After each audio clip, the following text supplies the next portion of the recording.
Welcome to the Soul Tribe Podcast. The Soul Tribe Podcast was created to help you navigate through the world of spirituality, wellness, and self-development in an easy, grounded, and relatable way. We break down everything from the AKASHIC records, manifesting, spirituality, and so much more. We want to help expand your boundaries and bring the spiritual world to you in a fun and easy way. Get ready to be inspired with tips, tools, and easy to digest information. Let's do this. Welcome back to the Soul Tribe Podcast. I hope everyone's doing well. Today it is a solo episode with me, Lorena. I'm going to be giving kind of my thoughts, my advice, reflections for the end of 2022 into 2023. And obviously, since the last episode was the 2023 predictions episode, I thought it would be nice to just come on here and chat a little bit about what I'm feeling to finish off the end of the year with, what I'm feeling really that we could be working on, or just some advice in general, energetically. I've opened my records, and I know I want to acknowledge really at the beginning of this episode of how many of us, so many of us, are really going through a lot right now. I can only speak for myself, but I also know Lou's going through a lot. And, you know, it's a time to really be patient and compassionate with ourselves. There's lessons in that, not only for ourselves and how we get through this, but on other things that are a little bit deeper, depending on what we're going through, of course. But really, it's a moment of surrendering to what we're feeling, to what we're going through, to those things that we know that we need to do or let go of. So this is just kind of my reminder to all of you to be gentle with yourselves, to really use this time as much as you can outside of your busy schedules and your lives and everything that's going on, to take care of yourselves, to really put yourselves first. Because really everything starts from within, from ourselves. So if we're not feeling okay, nothing outside of us ever will. And of course we can have ups and downs and things can get better and worse, and that's life. But really the idea is that if we are focusing on ourselves and healing ourselves, we're always going to be able to come back to center and balance and really focus on, you know, it's that thing of like the awareness, right? Of like, I become aware of what's going on. I can pinpoint when I'm not feeling quite right, and I can stop and say, what's going on? Kind of asking yourselves those questions and being able to say, oh, wow, yeah, there's some emotions going. Let me just sit and process these. Let me acknowledge them and then allow myself to feel through them. And then I can continue my day. Because the thing isn't that I don't want these moments to, depending on what you're going on, of course, to make you feel like every time an emotion comes up that it just feels so overwhelming. Obviously, seek support, seek help. A lot of us, I mean, myself included, like I always talk about on the podcast, I go to a therapist, I have my healers, I have people I turn to, I have my support, my friends, but we have to really be honest with ourselves and be able to surrender to what it is that we're needing. And acknowledging our emotions like on a consistent level and consistent basis will help us not get to those low lows, right? All of the time. And that was what I went through for so long. It was like I wouldn't acknowledge what I'm feeling. I put it to the side, and then all of a sudden I would explode, and then I'd have just so much repressed emotions that I wouldn't even be able to pinpoint what I was feeling. It was just too much. And I always talk about like how I felt that I couldn't figure out what I was feeling and what I was thinking. They would all mesh together. And thankfully, with all the work that I've done on myself, that I can now, I can see when things are coming up and when I need to stop and when I need to feel. And that doesn't mean I still don't push feelings away. I still do that. You know, it's not perfect, and no one needs to be perfect. But being able to know and be really aware and real with yourself and be like, wow, I've been pushing this aside. Let me sit with this for a bit. And that's that practice, right? That you get better and better at things so that they don't have to become this huge, big ball of emotions or big ball of problem, right?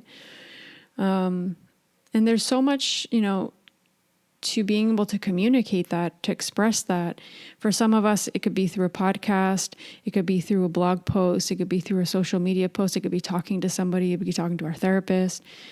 But my advice really for the end of the year is make sure you're getting these emotions, these things that you feel are going on that you can't quite understand. Put them on paper, journal, talk to somebody. I think especially this month, November, is a tricky month. It's a tricky end of the year. There's a eclipse season. There's a lot going on that I think we're probably thinking, oh my gosh, what's going on? I want this to end. But it's like, no, surrender to it. Feel it. Let yourself go. Allow this energy to bring up those emotions so you can process them, acknowledge them, and then move forward. So really, there's a couple of things. It's going to be a short episode for sure. I didn't want to go too deep into anything emotional, and I'm going a lot into the family constellation stuff on the Patreon. So make sure if you guys are interested in that to go join the Patreon. I'm actually working on the three main principles of the family system and talking through each one a month. So last month I talked about one. I'm going to talk about another one this month and another one in December. So there's exercises and things I'm including in that. So something that one of our Patreon members brought up, and I thought going on this kind of topic that I was talking about, things to think about for the end of the year. I always find the end of the year such an interesting energy where we have to really be careful, because I think a lot of us put so much pressure on finishing things and getting those last minute goals in. It's like, to me, it's just like, it is finishing things, because you don't want necessarily everything to drag into the next year, but I want you to focus on the emotional stuff, right? Like focus on the spiritual stuff, the healing stuff. Those physical things outside of you will work themselves out. They always will. But if we don't start to work and kind of, ease ourselves into the 2023 energy that we talked a little bit about on the prediction episode. So if you haven't listened to that, make sure you do. Or maybe go back to that before you listen to this. All of you that are listening here in some way or another are working on your spirituality, on your healing, maybe serving others. There's so many different dynamics for each of you. But, something I'm understanding more and more with family constellations, a concept came up the other day that I thought was really interesting, because I think for some of us, it could be forgiving others or it could be forgiving ourselves. But how do we know when the work that we're doing is like good enough, or are we actually moving anything? Is it getting better? And I think this really depends, because some of us can be so hard on ourselves. I'm on that boat. I can be so hard. I'm like, oh, I've gotten nowhere with this. But really, you've probably moved through a huge layer of emotions, a huge layer of your healing, but it's in layers. So you can't clear it all out at once, right? Because one thing will lead you to the next. So, the first step, and I want to kind of map this out a little bit, is first acknowledging that there's something that we need to look at. So that might be you stopping and asking yourself, how am I feeling today? What's going on? Is there emotions coming up? And that's a daily check-in that we all need to do. We need to do that every day, and maybe several times during the day, because it's something that we're not used to doing. So really, that's the first step. And then when we feel something coming up, being able to acknowledge it, look at it, don't judge it. I always say, do not judge the emotions or what you're feeling or how you're moving about or the decisions you've made. Just look at it. Okay, this has come up. For example, let's give an example, because I always think, and it's 11:11 right now when I'm saying that. I'm seeing a lot of 11s and 1s lately. Let's say there's a sadness, right? And you feel off, and you can ask yourself in the morning, how am I feeling today? And it's like, I don't feel well. There's something that just feels low, Well, what emotions are around that? And maybe you think there's a little bit of frustration, and then you start to dig deeper, and you realize that there's sadness, right? That there's something deeper to that frustration or whatever you're feeling, and you know that there's something off. You know that you perceive that, you can't deny it, right? So then you can say, okay, I acknowledge this emotion of sadness. I'm not going to judge it. I'm going to give myself the compassion and the patience to feel through that sadness, and maybe figuring out why that sadness has come up. It could be for no reason. It could just be an emotion you've been storing for a while. And I think that's the thing. Like, we can get into those obsessive thoughts of like, where's this coming from? I need to understand it fully. And sometimes we don't. We just need to feel it. and just clear it out, because clearing it out is you feeling it. You, first of all, obviously acknowledging it, feeling it, crying maybe, or just sitting with that and allowing that to move through your body, and then moving about your day. And maybe that sadness isn't just something that you're going to feel for a little bit. Maybe it drags on for a couple of days or a couple of weeks. Maybe there's something that's going on that's bringing on that sadness, and you acknowledge it. And to me, it's just allowing space to feel it, right?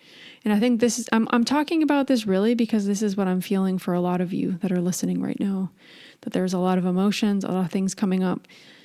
And my main advice would be, do not be hard on yourselves, and give yourselves the time and space, but also you don't know how much of that attention needs to go to clearing that emotion out. So don't put a time frame to it. Just acknowledge it and ask yourself each day, maybe a couple times a day, of, do I need to kind of stop for a minute and feel this and maybe cry a little bit, or maybe just journal for a little bit and acknowledge this, because you're always going to busy yourself with something else where you're going to push it to the side and then it'll become too much. So it's not, because one of the questions we got on the Patreon that Lou and I were just chatting about, and I thought it would be interesting to bring that to here, because it's something that has come up also in my course that I'm doing for family constellations. It's, how do we know we've cleared something out? And a lot of us can get into this, well, if I've cleared it out, it's gone. It's not there anymore. It's no longer going to be a thing. And that's not necessarily true, because it depends on what we're going through. If it's something like a transient thing, like there's something happening in my life, let's say I lost my job, I know it will be temporary. So I can move through that in whatever time frame that is necessary, and I can be gentle with myself and be patient. But what if it's something deeper? It's something that it comes from your childhood. It's something, maybe a trauma or a really a grief. Grief can take quite a long time for some of us to transition through and to feel through and to really deal with. So I think the main thing is not trying to make it go away. It's, how do I just feel through that and allow it to move through me and unfeel everything, and always remembering to seek support, because not everything is meant to be dealt with on your own. And that doesn't mean that you won't be, basically what I want to say is, even though it might last longer than something that's, a day or two, because it's, you can like switch it on and off because it's like done. Like a stressful situation you're going through, or a fear you're facing, where it's a specific, like let's say an event you need to talk in front of people, or you're going on an Instagram live, or you're going to go do that reading and that healing session for somebody that you're really scared to do because you haven't really done many times or ever. That's something that has like kind of a beginning and an end. And maybe the next time you do another session, you might feel it a little bit less and a little bit less. So you see yourself moving through that. You can feel it.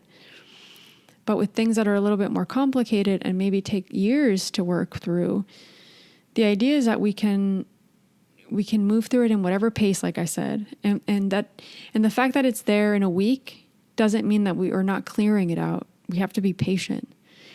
But one of the questions was, where is this, like, where's the difference? How do we know we're clearing things out versus obsessing or repeating things? And this is a tricky question to answer.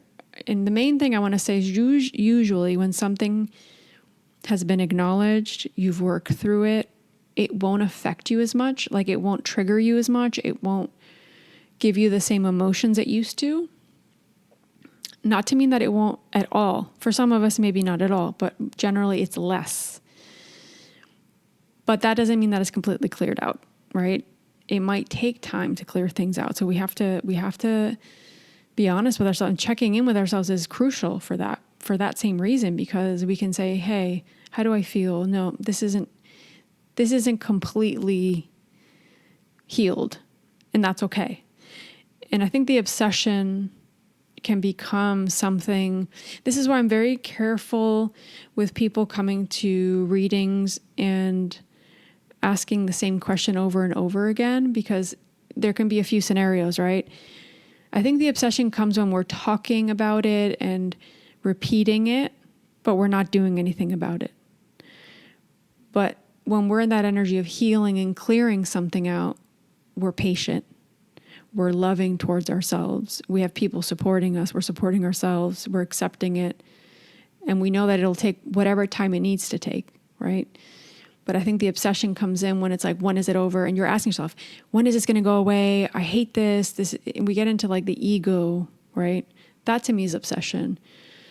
And obviously some things are really frustrating. Like I get that. I felt that with myself for so many years, with even just the sense of depression that I felt like looming over me in my panic attacks, right?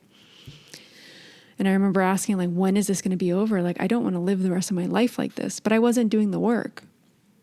I was taking maybe an antidepressant, and it was only the moment that I actually sat with a therapist in an office and felt comfortable that the panic attacks pretty much disappeared. Didn't mean that they didn't come up again. That's what I'm saying. It did repeat itself, but there were things that I wasn't acknowledging. So the repeating wasn't that I hadn't cleared it. It's that it was kind of like, oh, this thing over here is happening because of this reason. And you know why it's happening. So it doesn't have to happen if you acknowledge your emotions and you do the work that you were doing before. Because you can't go back to your old ways. Otherwise, the panic attacks are going to come out. If I keep repressing those, for me it was repression, right? If I keep repressing those emotions, they're going to keep coming back. And I'm going to keep feeling the panic attacks. I'm going to keep feeling really disconnected from myself. So in that case, for example, it's that it wasn't that it no longer affected me, because even to this day, I know a panic attack could hit me, but I'm dealing with my emotions, which was the main trigger of it. So if it does happen, I'm not going to blame myself. I'm going to say, okay, there's something going on. I'll be gentle with myself. I'm going to acknowledge those emotions and I'm going to deal with them. And I don't obsess over it, right? There was a time I did, but because I was stuck in my head, I was trying to reason my way out of it. So I feel like maybe obsession can come up very much when we can be in our ego, because if we're connected to our higher self and we're really acknowledging our emotions and we're being gentle, and that's kind of like that, I don't know, it's kind of like this energy of like nurturing yourself, right? Then the obsession doesn't come in necessarily, right? Because you don't need it. You're just going to be patient with yourself. You're going to give yourself what you need, and that's it. The repeatings, I think I want to separate that from the obsession, because the repeating can mean many things, right? And this is what I wanted to kind of go into a little bit. The repeating can be because there's still a trigger that's affecting us, right? It could be a different trigger than it was before, but there's a new one maybe now. Or it's the same trigger because maybe we're being kind of tested to make sure that we're not going into our old ways again. The repeating can also come in different ways, right? Is it me taking an action over and over again and I can't stop it? Then maybe you haven't fully acknowledged it. And I think a lot of times when we know why we do things, it can become easier to become aware when we do them, right? Or, for example, this is just an example that's coming up. It's like when emotions come up, you don't deal with them. You turn the TV on, or you start to scroll on your phone. So then it will repeat itself, but it's because you're not nurturing yourself. You're not acknowledging those emotions. I think so. Awareness is at like the top of everything, right? If we're not aware of what we're feeling, what's going on, we're numbed, and it will completely compete. Like it'll just keep repeating. It'll keep repeating. There's no way around that. Because we're supposed to learn a lesson. We're supposed to learn a new way of navigating emotions and ourselves. But in general, like I can speak from the family constellation and AKASHIC record sense that, especially I want to say, let's use family things, right? Where there's a person in your family that triggers you, or this thing your mom always does, or this thing your dad always says, and it's like, oh my gosh. And we can't change people. We know that, right? That's not how it works. Everybody has their free will to learn lessons, to not learn lessons, to repeat things. Where we do have control is our own free will. Am I going to do the work and clear things out so that trigger no longer is a thing in my life, right? So when my dad says this thing, I don't take it personal anymore because I've done the work and I know why he's doing what he's doing. And that doesn't mean you're not going to put boundaries and say things. And maybe there's things that to you feel unforgivable, but you don't let those trigger you anymore. So yeah, I think the big thing here is when things stop triggering you and they don't affect you as much as you know you're clearing it out. Otherwise, you're stuck in the loop. There's something that happens, it affects you, you take a specific action, and then you go, it's a constant circle, a loop. And to get out of that loop, we have to do something different. It's not, I think the obsession and the ego also comes in when we're expecting others to change things. No, we can never be in that energy because everybody has their own free will. And everybody can see things very different from us. And what for somebody else meant this, it can mean something else to you. So maybe your dad's saying that he's not looking at it in a bad way. He thinks he's trying to help you. But to you, it frustrates you and annoys you and you feel this, and that. But it's your responsibility to obviously say something. Say, Dad, I really don't like when you say this, or Mom, every time you do this, I feel this way. Or however you want to say that, right? Or maybe there's conversations. Maybe there's an openness in the family where you can talk about these things and maybe you can work through them. But in the case that you don't, which is usually the case, it's my mom doesn't see this or my dad doesn't see this. They don't understand. They don't get it. And in that case, that's your job to work on that trigger and to see when they do those things or say those things, what does it bring up in you? Usually it's something way deeper than what they're actually doing. And then once you work through, like I said, cleared that out, it doesn't have to affect you as much or at all. So that's how we know we're moving through things. And like I said, that doesn't mean it's completely over because maybe one day they say it and you're like, oh my gosh, that triggers, I'm feeling that really deep today. But it might have pinpointed or triggered something else. And then you have to work through a new layer. So that doesn't mean it's not going to repeat ever again. But you can acknowledge it, you can become aware of it, and then you can move through it quicker. I think even with things that we know our own patterns, that can be in relationships, in friendships, in your own life, and in how you move about life, right? And you're like, okay, cool, I'm not doing this anymore. And then one day it repeats and you're like, oh no, I did that again. First of all, obviously, like I always say, don't judge yourself, don't be hard on yourself, just acknowledge where you're at, what happened, and say, okay, I see this happened again. Become curious, right? It's like, why did I go back into that old pattern? What did I feel? What made me feel like that was the right choice? Was I aware in that instance of that thing happening or when I made that decision? And then being able to say, oh, wow, okay, that's okay. I'm going to course correct. Maybe I have to do something different, or maybe I just let it go and know that I'll be more aware next time. But the fact that you've pinpointed that thing so quickly is also giving you an indication that you're clearing it out. And clearing it out doesn't mean it never happens again. I want to make that real clear because I think for some of us, like, I'm done, I'm finished, and that's not how healing works. It's not linear. It's flows, and it there's like an ebb and a flow to it, right? It's not linear. Our healing path is not linear, and I think the moment we can really acknowledge that and know that is the moment that we stop expecting it to be that way, because that's our ego expecting it that way. Like if I do A and B, that gives me C. No, not necessarily. Maybe for some people, but not for everybody.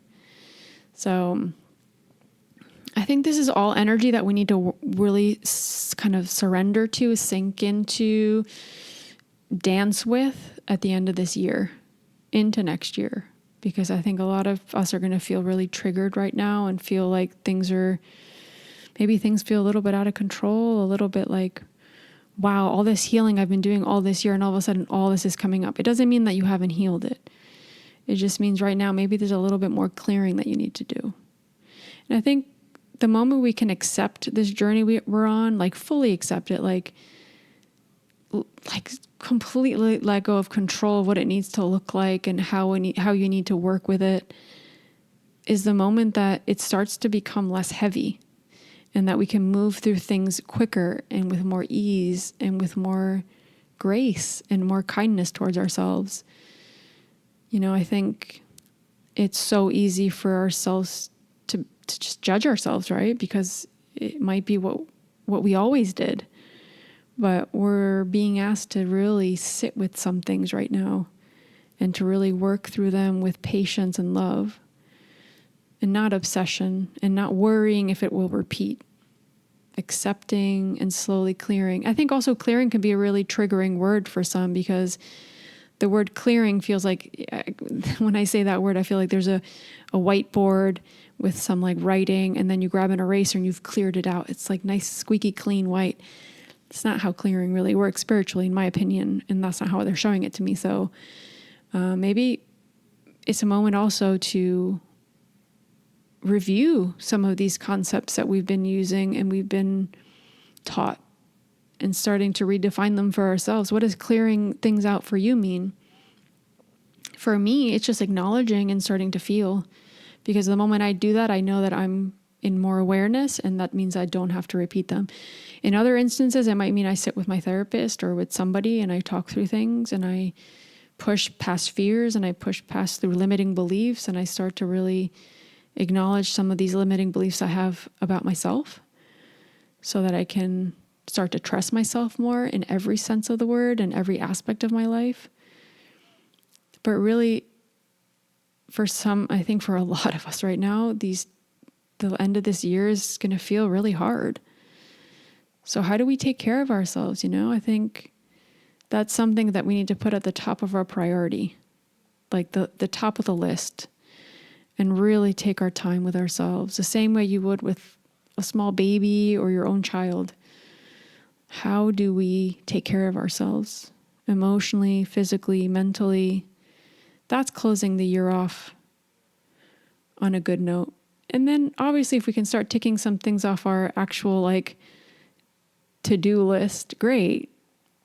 But that's not what's going to make next year better. What's going to make next year better is working through everything that we have been holding on to for so long. And a lot of these things with eclipse season isn't that it's come up yesterday. It's stuff we've been dealing for sometimes 6 months, a year. So acknowledge that too. What have you, I think the end of the year is also such an interesting time to look back. What are those things that I'm really proud of that I did this year? Where do I feel that I could have been more compassionate with myself?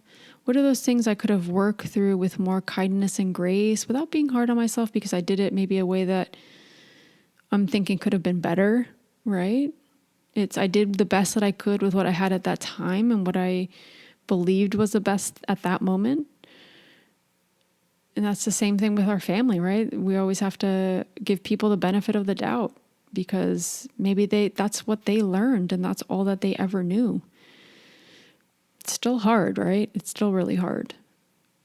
But I think finishing this year off, acknowledging that there's a lot of things that feel hard, a lot of things that feel scary, a lot of things that feel really emotionally charged, and that we've been dragging maybe for some time, or maybe it's some new stuff that are coming up for some of you. But know that it's there showing us something, and it's our job, our responsibility, our free will to be able to acknowledge them, see them, feel through them, journal, take our time, and be kind to ourselves. I think that's something that it's hard sometimes because we're so distracted with life, and it's hard not to be distracted. There's a lot going on, just globally, politically, financially right now, and just our day-to-day, right? Where we have busy lives, most of us. So just a reminder, right? Just be kind to yourself, love yourself as much as you can. I'd love to hear, what you're going through. If you want to DM me, my Instagram link will be on the show notes. I also want to give a quick reminder that Lou has angelic healing programs going on. So if you are interested, that link will be on the show notes. So make sure to check it out. It's like a 4-part thing. It's one a week, and they're great. They're at a super low price, and it's clearing out certain things and kind of reprogramming things. So I think that's also a beautiful energy to maybe, if you feel called to kind of reach out to Lou. The link there will also give you all the information on how to sign up. And yeah, we're here for you. Thank you always for tuning in. We appreciate every single one of you. And like I said, I'd love to hear what you're going through. Feel free to DM me or message me or email me on my on my contact form. That'll also be in the show notes. And, this is a really supportive community. We're always here to hear from you. So feel free to reach out, because I know this is not an easy time for a lot of us, myself included, and I'm here with you, and I'm holding space for you, and really just sending you all love, light, and healing.